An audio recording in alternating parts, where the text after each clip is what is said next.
There is the second part. Be sure that you make the strike on F cleanly and follow it with a G grace note in the very first bar.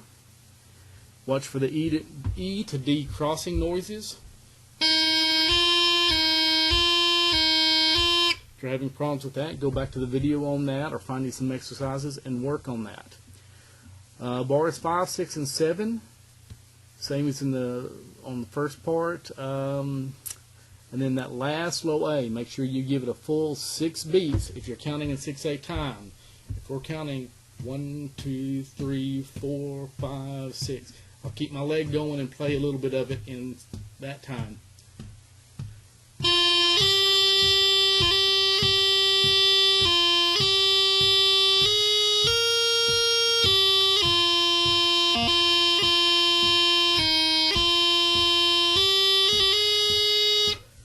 Okay, that's in 6/8 time a little bit. Now might be a good time, if you don't already have it, to get a metronome, and you can set that at a tempo like this: 1, 2, 3, 4, 5, 6, and that would match the tempo that we were playing this at. Sometimes a 6/8 will also be counted in 2, in which case you would slow. If you're going, let's say you're going at 60, you got the metronome at 66. Then to count it in 2, you'd cut it by a third, you'd put it down to 22, which most of them won't go that far.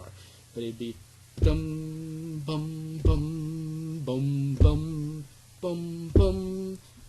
In full 6/8, it'd be bum, bum, bum, bum, bum, bum, bum. And we'll do a little bit more on the timing and stuff in a later lesson.